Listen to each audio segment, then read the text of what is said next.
Good morning, everyone. I'm Kevin Allen, and I'm joined by my usual broadcast partner, former NHL defenseman Tom Laidlaw, who played 11 seasons for the New York Rangers and Los Angeles Kings. This is the Laidlaw and Allen Report. We come to you twice a week to talk all things hockey.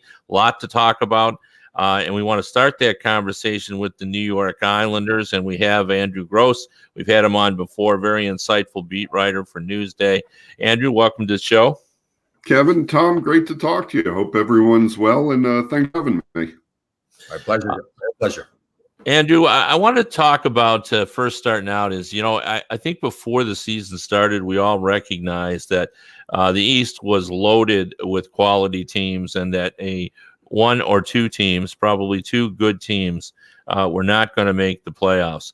But as I've watched this unfold, it seems to me that the Bruins and the Islanders are playing a different game than the rest of the teams in the division. And I'm saying that because both those teams are playing strong defensive hockey.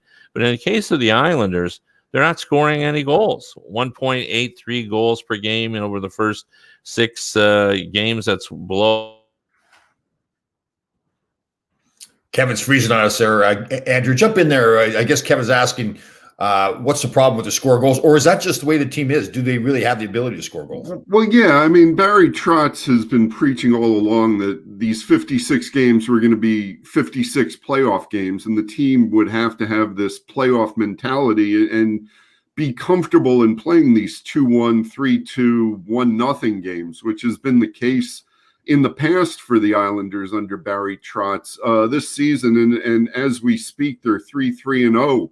After a rather disappointing 3-2 loss to the Capitals on Tuesday night when Justin Schultz scores with 26.4 seconds left. And Barry Trotz, the offense, to Kevin's point, is a concern. Other than the Matthew Barzal line with Anders Lee and Jordan Eberle, really Barry has said for 2 games now he's not getting enough from the other 3 lines. And now he's looking to shake up the combinations going into Thursday night's rematch at Washington. It hurts Anthony Beauvillier, who had such a fine postseason, only had 1 assist through the first 5 games, and now he's out on injured reserve with a lower body injury. And Barry's also struggled to find, a way to get Jean-Gabriel Pageau going, and not to say that Pageau's game is not there. It's the fact that Barry hasn't found the correct wingers yet, really, to engage Pageau in a way that the Islanders really need Pageau engaged. So I look at Pageau as an example of, I like him as a player. He's a hardworking, gritty guy. But I think those bottom 3 lines, are they really equipped to be point producers? I just don't see that there's a whole lot of guys there to put that many points up.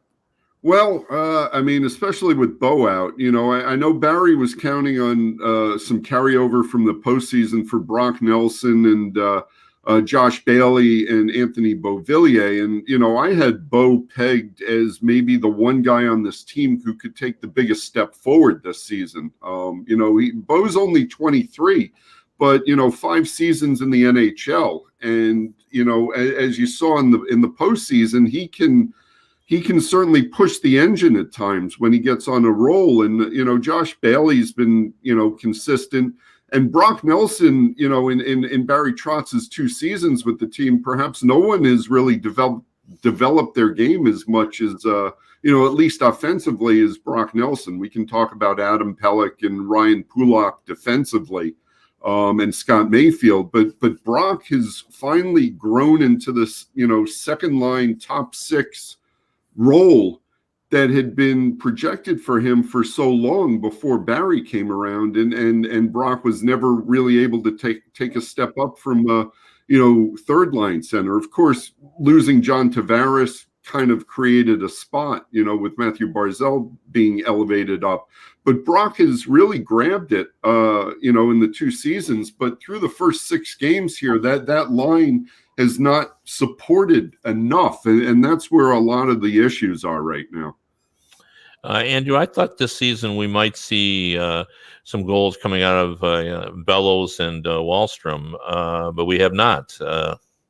Yeah, and that's, to your point, that's exactly what the Islanders were counting on too. Bellows, having played in 5 of the 6 games, and certainly no goals. I don't think he has a point yet. He might have an assist. I don't have the stats laid out right in front of me, but the point is well taken that, he has this opportunity to carve out a full-time role, and this is what's expected of him. He went on a scoring tear with Bridgeport in the AHL last season after an 8 game stint with the Islanders. Was not that productive. He goes down to the AHL, and it all seemed to come together for him.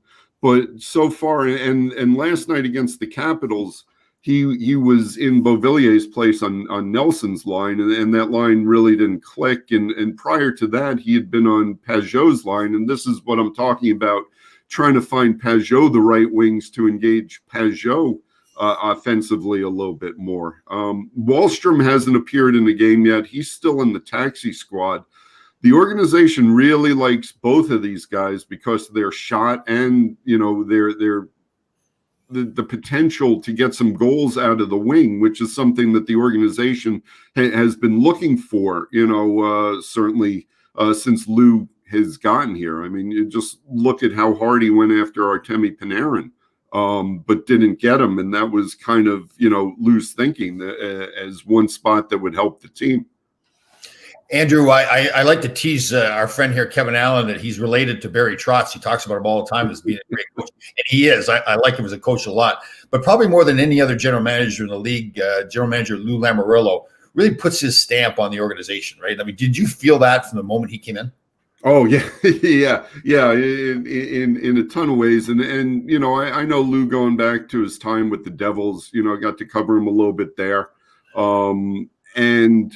Yeah, no, Lou, the one thing that Lou brought in, talking to the other guys, it's not like he overturned the roster, what he inherited from Garth Snow and Doug Weight.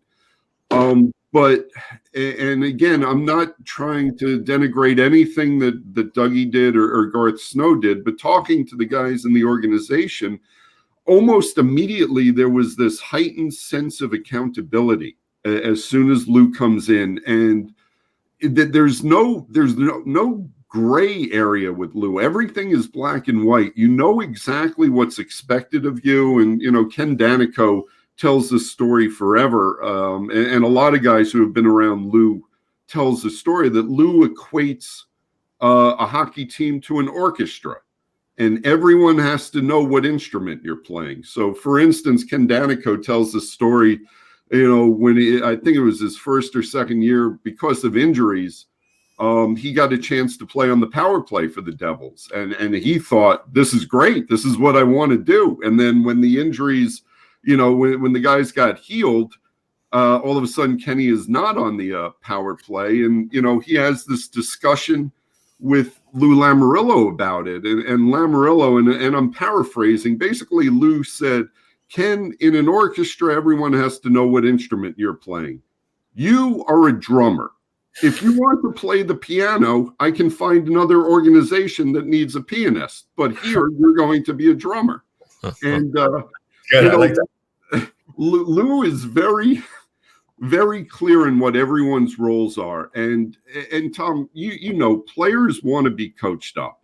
I mean, the guys, the players on the Islanders were incredibly thirsty for the kind of leadership that Lou brought in and the kind of leadership that Barry and his fine staff had. And you saw the results almost immediately. I mean, it was a team that was the worst defensive team in the league before Lou and Barry get there. Almost the same personnel the next year, they give up the fewest goals in the league. So it really is about leadership and coaching. Yep. Yeah, Herb Brooks told Tommy he was a drummer as well, only not quite like that. But that was very true. Yeah. So I tell a story all the time, man. I'm sorry, Kevin, but yeah, it's when you're telling that story, it made me think of what Herb said to me before his first game coaching with the Rangers, my second year in the league. He said, "Laidlaw, if you get the puck, give it to somebody else. You're not supposed to have it." So similar. So Tommy, It's funny in a way, but I mean that's the beauty of good coaches, that they instantly recognize player talents and how to put them in the best spots for the team success. And I think Barry certainly has that talent. Herbie certainly had that talent, and Lou has that talent. But the best hockey teams and the best bands have good drummers. There's no doubt about that. Andrew, I wanted to ask you about Varlamov. He certainly played well last season, but I thought Sorokin might come in and steal some of his games just because of how talented he is. It hasn't happened because Varlamov's been .966 save percentage, has really played well at the start of the season.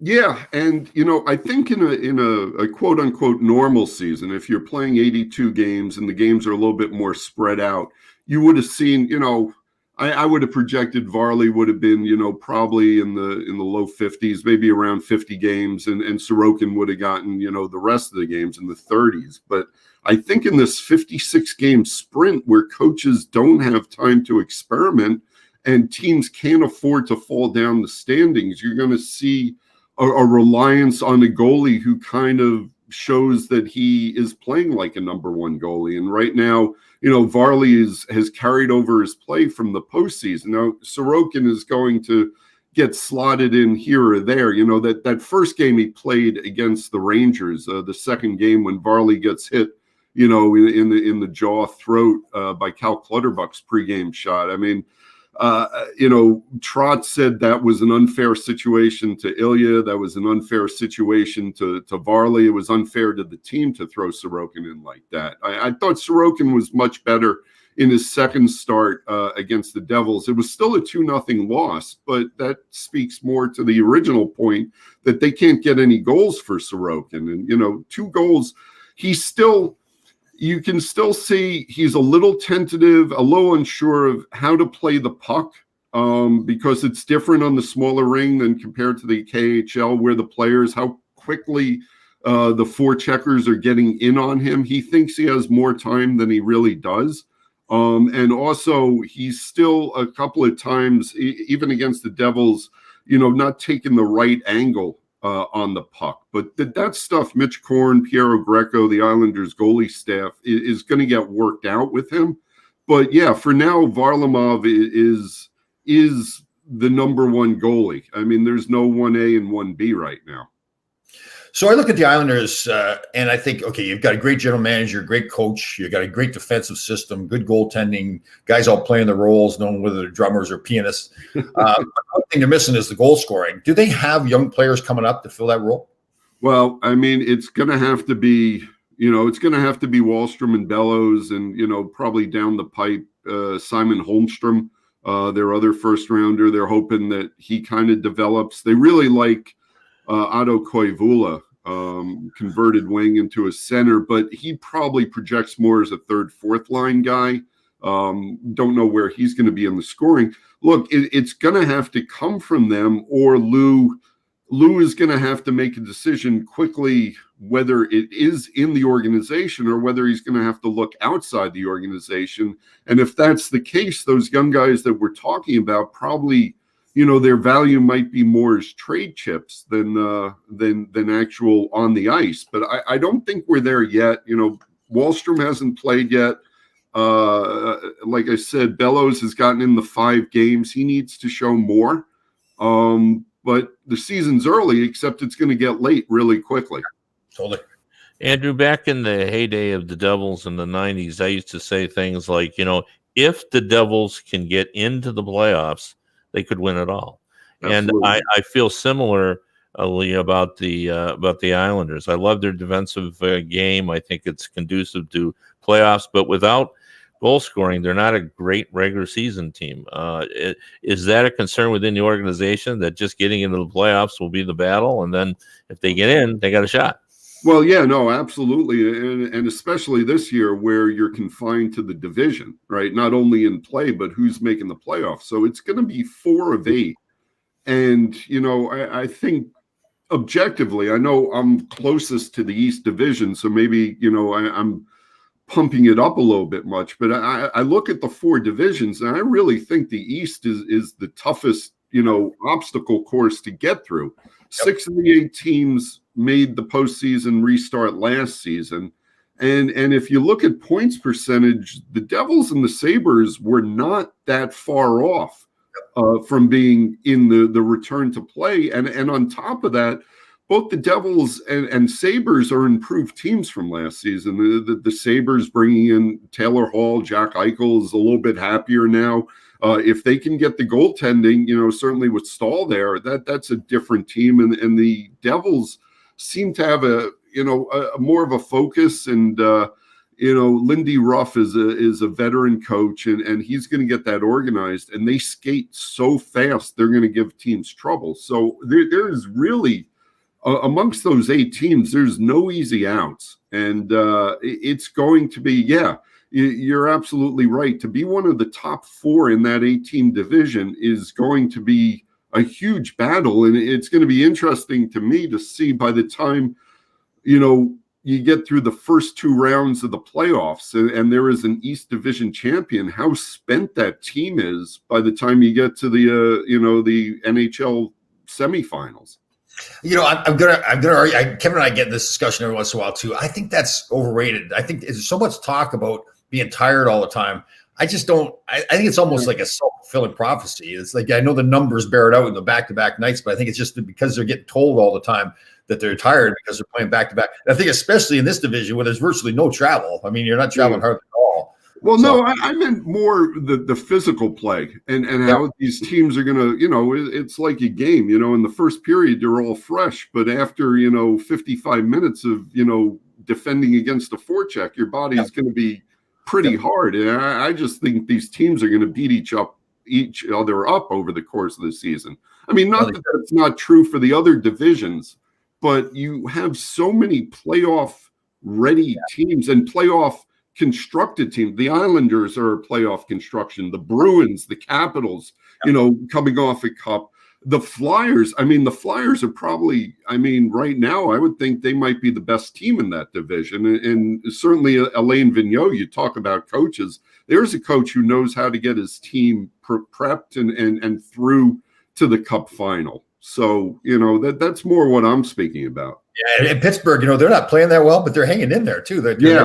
And I keep saying, geez, they're not playing that well, but they're not doing bad. They're fourth place now. Andrew, we appreciate you stopping by and talking Islanders hockey. We've run out of time for this segment, but before we let you go, can you give us a 1, 2, 3, 4 now that you've watched 6 games in this division? How do you think they're going to finish? I like the Flyers a lot. I think they're going to win the division. Going down, I think I'll go 1, and I think the Islanders are going to sneak in at 4. The Capitals have shown me a lot, through this. So I'll go Flyers, Bruins, Caps, Islanders. Where's the Rangers, Andrew? What are you talking about? I'm really sorry. And I covered that team for 10, 12 years. It's just that, they're so young and they're learning. I think they're probably a season away from really blossoming into what everyone thinks they're going to be. Yeah, I can't let you away with that. If I don't say something about that, I'm in big trouble. No, I know. You'll have JR and everyone in the organization bearing down on you. All right, Andrew. Well, again, we appreciate you stopping by and talking hockey with us. Thank you very much. Thanks, Andrew. Good pleasure. Thank you so much for having me. That was Andrew Gross of Newsday talking about the Islanders and providing us a little insight on what's going on there. And that's a good hockey team. Yeah. It really is, but you got to score some goals. And there really is a big difference between being a quality regular season team and a team that's designed to perform well in the playoffs. Like we saw that with the Tampa Bay Lightning. You and I have talked about this for a long time. Like they were a terrific regular season team, scored a lot of goals, played reasonable defense and all that, but they lacked the, the guile, the gumption, the grit that's necessary to, win in the postseason. And then, they figured out how to do that. And of course they finally won the cup. But let's launch. It was a good segue at the end there because I wanted to talk to you about the Rangers. And I thought what Andrew said to me has been the issue. I think you and I both like the talent level here, like what's happened to him, like the cockiness that's there, the confidence. But all of a sudden this season, it's almost like, and I talk about this all the time, last year they didn't know what they didn't know, and this year it's occurred to them, kind of what's required, and now they're kind of struggling a little bit with their confidence. Yeah, confidence. You're talking about the Rangers, correct? Yes. Yeah. Well, to me, I look back at last year, and I love the way Quinn coaches that team. And I know he's taking some heat right now. I see a lot of fans that are making comments on social media about that he's part of the issue. I don't buy that at all. I compare him to Herb Brooks, and that he pushes to get the most out of his players, every player on the team, and the most out of the team. And you go back to last year, and yes, they were a young team last year too. Now, in fact, some of these young players from last year are obviously a year older now and a year more experienced. And I'll tell you, going into the shutdown, they were playing great hockey. Zibanejad was in my mind, one of the top 5 forwards in the National Hockey League. They were playing hard every night. Yes, they didn't play perfect every night. The goaltending was great with the young kids, Shesterkin and Georgiev. And then they didn't play well after when they came back into the bubble. But this year, they're just not playing as hard as they were last year. I watched them play against Buffalo last night, and to me, it's yes, you're probably right. Is confidence a little bit, but it's really, I think at some point they're going to get the message from Quinn that, listen, guys, it's an effort thing. Okay, if you're not going to be perfect, that's fine. It's okay, make mistakes. I think Gerard Gallant was great at that when he coached Vegas with a young team that nothing was expected of them. All those kind of cast-offs, right? And he just basically said, listen, you're going to make mistakes. Don't worry about a mistake. Go play hard. You'll get back on the ice again. And I think that's where the Rangers need to get back to. That, listen, yes, hockey, you're always going to make mistakes. You're never going to play a perfect game. The team's never going to be perfect.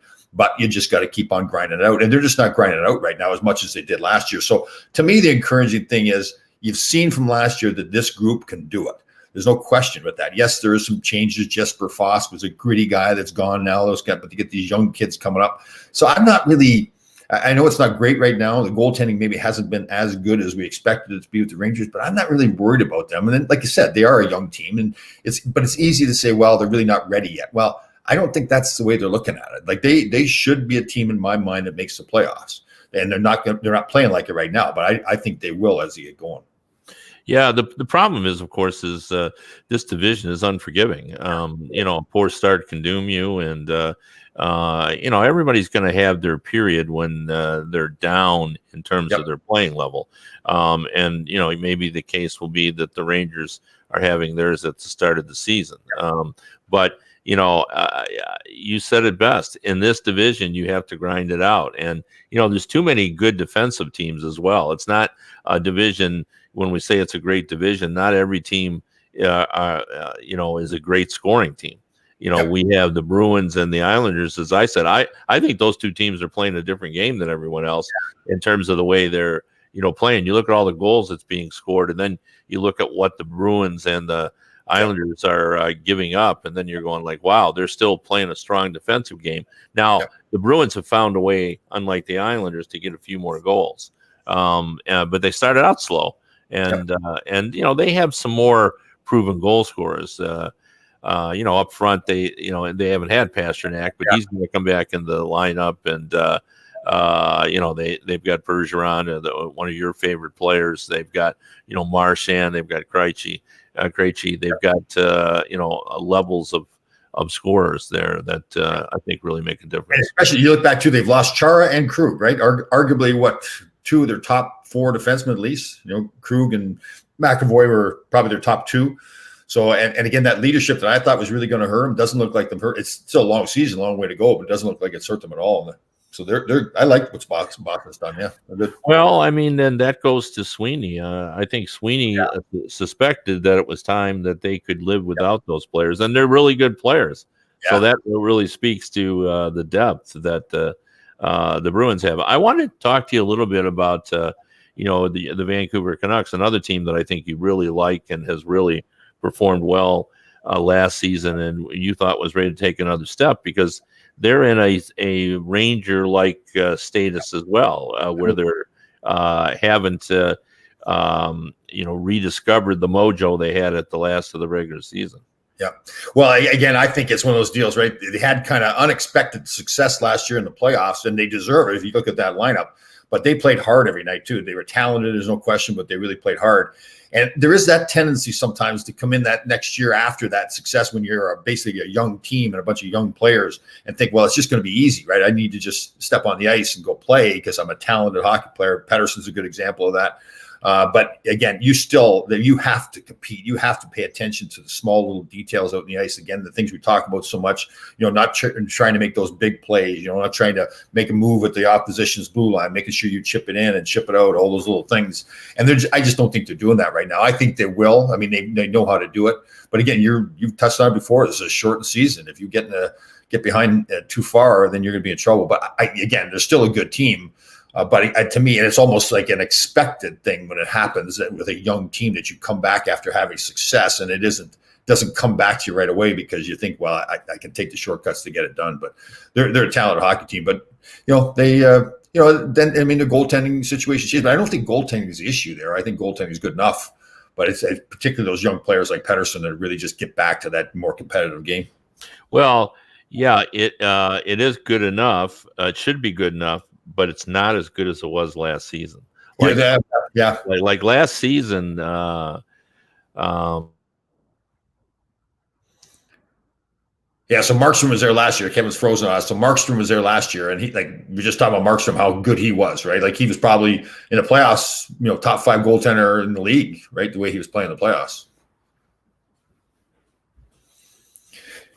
Kevin's freezing on us. So, the one thing we want, the one team that I want to touch on out west that maybe doesn't surprise me as much, but the San Jose Sharks again are just, to me, I'm talking about San Jose. Kevin kind of shifted gears here, but it's not a surprise because I don't think anybody picked them to get into the playoffs. But man, I look at that lineup and I'm thinking, really, it's not an awful record. What, they're 3-4-0 in 7 games, but it's just like, man, I just see more out of that team. Yeah, is it a lack of cohesiveness? Like I look at that, and even though they've got a bunch of top players, it still feels like patchwork. Yeah. Like it was just kind of put together as opposed to having a plan of what they're trying to accomplish. Like the Islanders, we know what they're trying to do every night. We know what the Bruins are trying to do. We now know what the Flyers are trying to do. We know the Penguins are trying to outscore you. I don't know what the Sharks are doing. I know, right? Yeah, like even the makeup of their lineup, you get Burns and Carlson in the same team, like maybe two of the top offensive defensemen in the league, and they're both on the same team. You don't usually see that, right? There's only one puck to play with. I mean, it's rare that they have that kind of thing. Again, it could be great for you when you need to score goals, but I agree with you. Like, who are they? What is the identity of that team? Yeah, I have another annoyance out west too, and I wanted to talk to you about, and that is I am really annoyed with the Ducks for not going out and improving their scoring when they have John Gibson in goal. Like, this isn't new. Like they're near the bottom of the standings in terms of the scoring. Yeah. I think just below. Down there with the Detroit Red Wings, they're not getting 2 goals per game. They got, right now Gibson's the best goalie in the league. Yeah. He's been fantastic. He was good last season. They had the same problem. Now, is this just part of the salary cap? A lot of people like the salary cap and made everyone competitive, but they didn't make any moves, and I'm sure they would argue, well, we were capped out, we couldn't bring in any goal scorers, but holy cow. It's almost a waste of Gibson that they get scoring goals. It's interesting when you bring them up because I start thinking to myself, I don't even think about them anymore. It's almost like they're irrelevant in the league. Yeah. And they shouldn't. They were once a proud franchise. I mean, Getzlaf to me is one of the best centermen that we've played in the last 20 years. It's like we've forgotten all about him. So yeah, I didn't even think about them, but yeah, they really haven't done anything. And Murray, the GM, he's still there, correct? Again, he's been there a long time. Yeah. Yeah. You kind of wonder, when's that going to end for him? Like, and I feel bad because that's an old player and I'm always trying to side with the old players and everything, but he's kind of let that team go to the point where, they're not even relevant anymore. Yeah. Well, and what's interesting, you brought up Ryan Getzlaf, his contract runs out. And I would assume that he could still play. He's not a goal scorer; he's a setup guy, and his situation could end up being like Joe Thornton because I thought he might move, but I'm being told that a lot of people think he's just going to stay there and do 1 year at a time like Joe did with the Sharks for so many years, and he's almost a Joe Thornton type of player now. Like he's going to have 12, 14 goals, but he's going to have a lot of assists because he can still play. He still sees the ice very well. And that's too bad because there are going to be a lot of teams that would be interested in him for a playoff run. But the big difference, of course, is he's got his cup. He's not in search of that elusive cup. Yeah. So I just don't like even the Joe Thornton thing, and I love Joe Thornton. Don't get me wrong when I say this, but I just don't see. I don't know. I guess there's that leadership factor that you're bringing him in Toronto there, but to me, it's like the ice time thing. Now he's hurt. He's out for a while now too, isn't he? I can't remember what. Yeah, several weeks. Yeah. I don't know if I'm a fan of that or not. And again, great guy, great team guy. They tried it with Patrick Marleau. Maybe Patrick Marleau isn't quite the leader that Joe Thornton is, but I don't know. Bringing in that older guy. That's again, to me, and again, this is the problem I have with Toronto. Right? I felt like they were building this run and gun team, speed, and now they're trying to shift gears, and maybe get a little bit tougher, bringing in an older guy like that. To me, that's again. You talk about Anaheim and Vancouver, or I'm sorry, you didn't say it, but with Anaheim, what kind of a team are you? It was San Jose we were talking about. I just wonder with Toronto now. I mean, I guess they're at the top of their division, but who are the Toronto Maple Leafs? I think they know who they are. I would argue a little bit on that, just because I think bringing in one guy, a guy of his magnitude, I don't think disrupts. But they brought in, who's the tough red winger they brought in? It's awful. I forget his name. But they've changed the lineup around a little bit. I mean, I think they're trying to address what they thought was a lack of toughness and a lack of character by bringing in those guys. Who'd they bring in the right winger that had been in Philly? Wayne Simmons. That's right. So I don't know. I just think, to me, I was fine. Not that that's my style of hockey, but if you want to be the run and gun team, be the run and gun team. Yeah. Well, I think they still are. I mean, with just two guys, I don't think changes them. The argument that you could make, which I think is a good one, would be say, hey, you can bring Thornton in, but you can't play him with your top line. To keep up with Marner and Matthews. That doesn't work for me either. But I really liked bringing Thornton in. I've seen him in a dressing room. He's kind of like a Pied Piper type, leader. They do sort of gravitate around him. So I could see that working. I wasn't excited about the Wayne Simmons move, but not that I have anything against Wayne Simmons, but you're right.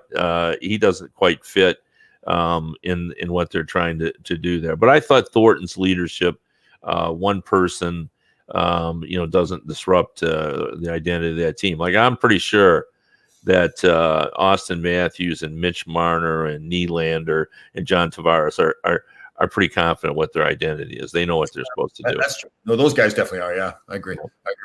I've got my Rangers, so I got to tell you, when I watch them play, it's like it's a little frustrating right now. I know a lot of the fans are a little frustrated too because they are a lot better than they're showing right now. But what are they saying? What don't they like about Quinn's coaching?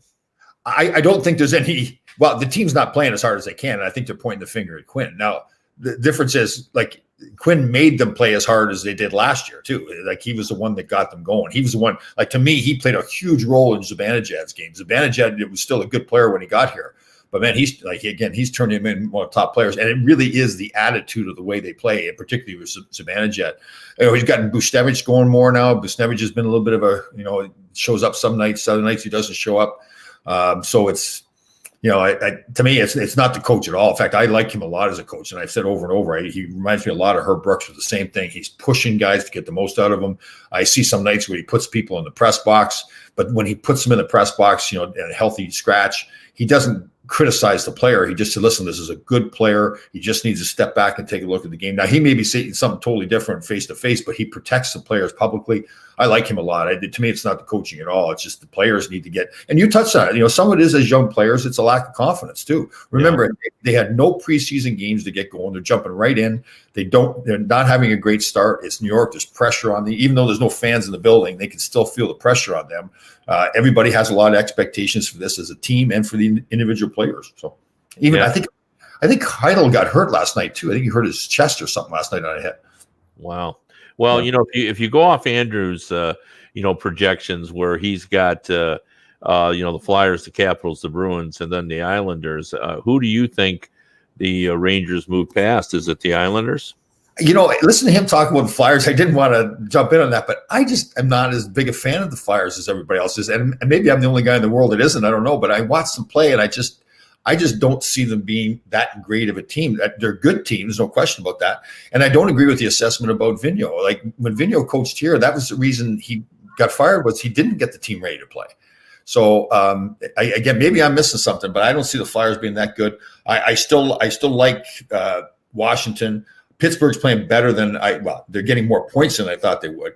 I still like Boston. Again, I was down on Boston after Chara left, but so I'm going to say Boston, Washington, and although I'm not crazy about Philly, I still see them in there. I just don't see Pittsburgh hanging in there. So that's, to me, with the Rangers, if they move up, it's taking Pittsburgh's spot. But again, the Islanders are right there. Andrew didn't have Pittsburgh in, so right. they'd have to take either the Islanders spot or the Bruins spot, or the Flyers spot.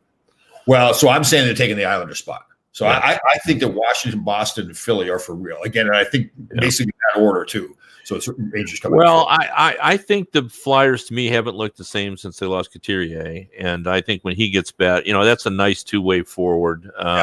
And I think they've really felt his loss. To me, Provorov has taken another step up. He had like a goal and 2 assists last night, or 2 goals and assists. He played well again, and boy, like he's in the Norris conversation now. That's what level he's at. So, do you think Carter Hurt's that good a goaltender? I do, but he had. So we're having problems with Kevin here again. We're touching on the Philadelphia Flyers here. Obviously, being a former Ranger. Go ahead, bud. Yeah, he struggled a little bit on the road, and I don't think he has that consistency. Like we're used to seeing goalies, come up and play at 25. And he's younger than that. Like he's still young. So I think he's still sorting it out a little bit. But I think he's a very talented goalie. So just do you look at that team now? Ron Hextall put a lot of that team together, but got fired. Sure. He was probably being too patient. They wanted him to push it along a little farther, but look at how he usually when you inherit a team, you got an empty cupboard. Chuck Fletcher had a full cupboard. That's right. What's Ron Hextall doing now? Do you know? I don't. Interesting. I don't. Because he was that up and coming young general manager that everybody likes so much too, and he started off doing a pretty good job there. He's done a nice job there. Anyway, we've probably gone a little too long today, but there's a lot to talk about as the season marches on. We appreciate you listening. We'll be back next week with a lot of good guests. Make sure you tune in me as well with Bob Duff, hockeydebates.com, every Tuesday and Thursday around 4 p.m. We come to you and talk hockey as well. We also have guests every week. Right, and you can follow Kevin on hockeybuzz.com. A lot of writings there too. And again, you can listen to the radio version of this show on radio.co at 365 Sports. Again, that's radio.co 365 Sports. We'll see you guys next week.